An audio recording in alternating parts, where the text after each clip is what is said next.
प्रिय छात्रों नमस्कार। फ्री ऑनलाइन कोचिंग में आपका स्वागत है। आज हम लोग प्रश्नावली 3.5 को सॉल्व करेंगे, जिसमें पहला प्रश्न दिया गया है, निम्नलिखित समीकरणों के युग्मों में से जिसका एक अद्वितीय हल है, जिसके कोई हल नहीं है या जिसके अपरिमित रूप से अनेक हल हैं। अद्वितीय हल की स्थिति में उसे बीजगणित विधि से हल भी करना है और उनके हल ज्ञात करना है। तो ये हमें प्रश्न दिए हुए हैं। तो इन प्रश्नों में से हम सबसे पहले पहला प्रश्न लेते हैं और इसको चेक करते हैं कि इसका अद्वितीय हल है या इसके कोई भी हल नहीं है या इसके अपरिमित रूप से अनेक हल हैं।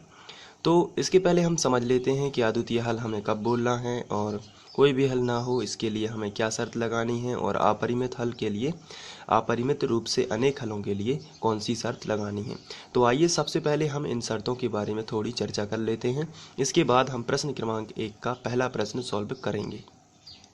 तो महत्वपूर्ण शर्तों में पहली शर्त जो है वो है a1/a2 बराबर नहीं है b1/b2 के। ऐसी स्थिति में आप कहेंगे अद्वितीय हल। दूसरी शर्त जो होगी वो है a1/a2 बराबर b1/b2 बराबर नहीं है c1/c2। ऐसी स्थिति में निकाय का कोई भी हल नहीं होगा, जो हमें समीकरण दिए गए हैं उनका कोई भी हल नहीं होगा।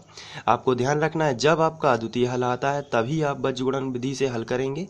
बाकी दो नीचे की कंडीशन जो भी हैं इनमें आप बीजगणित का उपयोग नहीं करेंगे। दूसरी स्थिति में है कोई भी हल नहीं, और तीसरी स्थिति में यदि a1/a2 बराबर b1/b2 बराबर c1/c2 हो तो अपरिमित रूप से अनेक हल होते हैं। तो आपको ध्यान रखना है, यदि पहले बार में बराबर नहीं लगा है तो वो रहता है अद्वितीय हल। यदि पहली बार में बराबर लगा हो और दूसरी बार में बराबर नहीं हो तो रहता है कोई भी हल नहीं, और किसी में भी बराबर नहीं का चिन्ह ना हो तो ऐसी स्थिति में होता है अपरिमित रूप से अनेक हल। तो ये शर्तें आपको ध्यान रखनी है, और यदि ये शर्तें आपको याद हो जाती हैं तो फिर आप इनका हल कर सकते हैं। और आपको एक बात भी याद रखना है कि हमेशा जब अद्वितीय हल यदि आपका निकलता है तभी आप बीजगणित विधि का उपयोग करेंगे।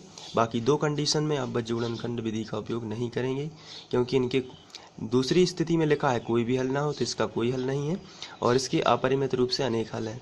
इसका मतलब होता है इसके कई हल हो सकते हैं, बहुत सारे अनंत, इसलिए इसको भी सॉल्व नहीं किया जा सकता। केवल अद्वितीय हल को ही सॉल्व किया जा सकता है। आइए हम पहला प्रश्न करते हैं और इसको समझते हैं। तो पहले क्वेश्चन में हमें दिया गया है x - 3y - 3 बराबर 0, और दूसरा समीकरण है 3x - 9y - 2 बराबर 0। तो सबसे पहले हम इन दोनों समीकरणों को लिख लेते हैं और इन्हें समीकरण 1 और समीकरण 2 बना देते हैं। इसके बाद जब समीकरण के बराबर में 0 हो तभी हम इसकी तुलना व्यापक वर्ग समीकरण से कर सकते हैं, यानी समीकरण 1 और समीकरण 2 दोनों की तुलना हम व्यापक वर्ग समीकरण से कर सकते हैं। लेकिन इसके पहले मैं आपको व्यापक वर्ग समीकरण के बारे में बता देना चाहता हूँ। तो ये व्यापक वर्ग समीकरण है। इसमें आप देख रहे हैं कि बराबर में 0 यहाँ भी है और बराबर में 0 यहाँ भी है। इसका मतलब ये है कि जब तक हम इसकी तुलना, हम अपने जो नॉर्मल समीकरण होते हैं इनकी तुलना व्यापक वर्ग समीकरण से नहीं करते जब तक कि हमारे नॉर्मल समीकरण में बराबर 0 ना हो। यदि उदाहरण के तौर पर हमें ये समीकरण दिए जाते 3x - 4y बराबर 2, 2x - 2y बराबर 1, तो इसमें आप देख रहे हैं कि बराबर में 0 यहाँ भी नहीं है और बराबर में 0 यहाँ भी नहीं है। तो जब बराबर में 0 नहीं है तो सबसे पहले तो हम इन्हें बराबर में 0 के फॉर्म में बनाएंगे और व्यवस्थित करेंगे। तो ये बनेगा धन का 2 है, इस तरफ पक्षांतर हो जाएगा तो माइनस का 2, और ये प्लस का 1 है, इस तरफ पक्षांतर हो जाएगा तो माइनस का 1, फिर बराबर में 0 आएगा। तो ये इस तरीके से बनेगा -2 बराबर 0, और दूसरा बनेगा 2x + 2y - 1 बराबर 0। अब आप देख रहे हैं कि यहाँ भी बराबर में 0 है और यहाँ भी बराबर में 0 है। तो अब हम इसकी तुलना व्यापक वर्ग समीकरण से कर सकते हैं। पहले नहीं कर सकते थे क्योंकि बराबर में 0 नहीं था, लेकिन यहाँ पर आप देख रहे हैं कि जो आपको क्वेश्चन में समीकरण दिए गए हैं ये बराबर में 0 पहले से ही है, तो हम डायरेक्ट इनकी तुलना अपने व्यापक वर्ग समीकरण यानी a1x + b1y + c1 बराबर 0 और a2x + b2y + c2 बराबर 0 से कर सकते हैं। तो चलिए सबसे पहले हम यही लिखते हैं तुलना करने पर। तो यहाँ पर हम समीकरण 1 व 2 की तुलना व्यापक वर्ग समीकरण a1x - b1y - c1 बराबर 0 तथा a2x plus b2y plus c2 बराबर 0 से करते हैं। तो ये आपको याद रखना है, ये आपके व्यापक वर्ग समीकरण है और इनसे तुलना करनी है। तो तुलना करने के बाद हम यहाँ से a1 b1 c1 और a2 b2 c2 के मान निकाल लेंगे। तो यहाँ से यदि हम तुलना करते हैं तो आपको ध्यान से देखना है, x का जो गुणांक होता है, पहले समीकरण का जो x का गुणांक होता है वो रहता है a1 का मान, और y का गुणांक जो होता है वो होता है b1 का मान, और पूरी जो संख्या होती है वो होता है c1 का मान। तो यहाँ x के आगे कुछ भी नहीं लिखा है तो 1 माना जाता है। तो यहाँ से हम यदि बात करें तो a1 का मान यहाँ से मिलेगा हमें 1, क्योंकि यहाँ पर 1 है। यहाँ से आप देख सकते हैं a1 b1 c1 a2 b2 c2 ये मान है, बिल्कुल सिंपल है। यहाँ से अब b1 का मान सबसे पहले आपको बताना है, b1 का मान कितना होगा। a1 का मान निकाल लिया है, अब हम यहाँ से b1 का मान निकालेंगे। तो b1 का मान होता है y का गुणांक, पहले समीकरण के y का गुणांक। यहाँ y के साथ में कितना लिखा है -3, तो b1 का मान हो जाएगा -3। इसके बाद c1 का मान आपको बताना है कितना है, तो c1 का मान है -3, तो आप यहाँ पर लिखोगे -3। तो ये निकल गया a1 b1 c1 का मान। अब हम निकालेंगे a2 का मान। a2 का मान आपको बताना है, क्या आप बता सकते हैं। यहाँ से देखिए, यहाँ दूसरा समीकरण जो है उसमें आपको x का गुणांक बताना है, कितना है 3, तो a2 का मान कितना होगा 3। b2 का मान इसी तरीके से हो जाएगा -9, और c2 का मान कितना होगा -2। यहाँ से आप देख सकते हैं a1 b1 c1 a2 b2 c2। इसको और सिंपल वे में समझते हैं, ये हमारे समीकरण हैं। तो यहाँ जो मान होगा वो होगा a1 का मान, ये जो y का गुणांक है ये कहलाता है b1 का मान, और ये पूरा होता है c1 का मान, a1 b1 c1। इसी तरीके से दूसरे समीकरण में ये जो मान होता है ये होता है a2 का मान, और ये जो पूरा चिन्ह सहित y का जो गुणांक होगा वो होगा b2 का मान। ये जो पूरा है संख्या जो है वो चिन्ह सहित ये होगी c2 का मान।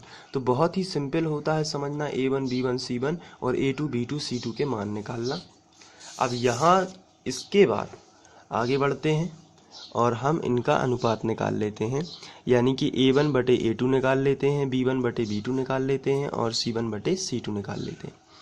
तो सबसे पहले हम यहाँ पर a1 बटे a2 निकाल लेते हैं, यानी कि a1 और a2 का रेशियो निकाल लेते हैं, जो कि आएगा 1/3, यानी 1/3। इसके बाद हम निकालेंगे b1 बटे b2, तो यहाँ पर हम निकालेंगे b1 बटे b2, तो ये आएगा -3/-9, यानी कि -3 बटे -9। अब जब हम यहाँ इसको क्रॉस करेंगे तो 3 एकम 3 और 3 त्रिका 9, तो ये आएगा 1/3। अब इसके बाद हमें तीनों का रेशियो निकालना है, तो हम c1 बटे c2 भी निकाल लेते हैं, जो कि आने वाला है c1 बटे c2 बराबर -3 बटे -2, माइनस माइनस दोनों तरफ से कैंसिल, तो आएगा 3/2।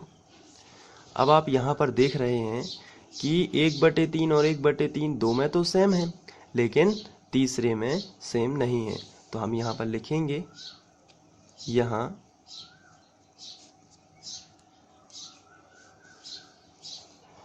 1/3 बराबर है 1/3, यानी कि पहला 1/3 यहाँ लिखना है, उसके बाद दूसरा 1/3 यहाँ लिखना है, लेकिन बराबर नहीं है 3/2 के।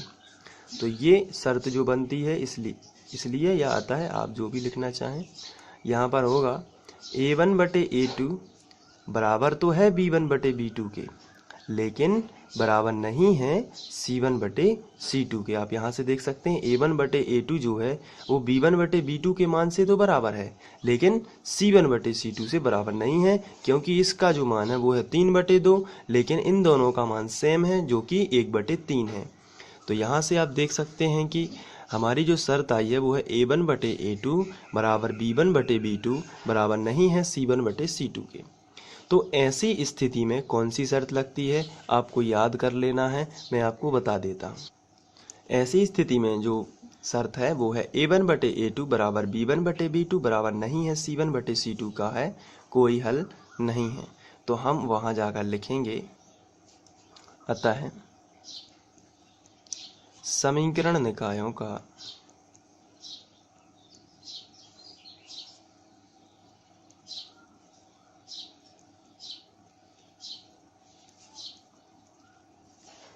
कोई हल नहीं है।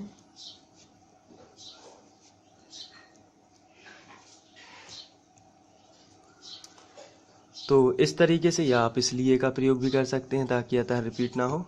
और यहाँ से आप देख सकते हैं कि ये क्वेश्चन कितना सिंपल था और आप इसको नोट भी कर सकते हैं। तो इसके नोट करने के लिए आप यहाँ से लिख लीजिए, ये पहला स्टेप है दिए गए समीकरण से लेके, और इसके बाद ये दूसरा है,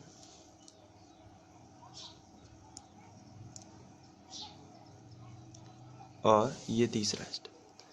तो ये क्वेश्चन आपको समझ लेना है ध्यान से और इसको कर लेना है।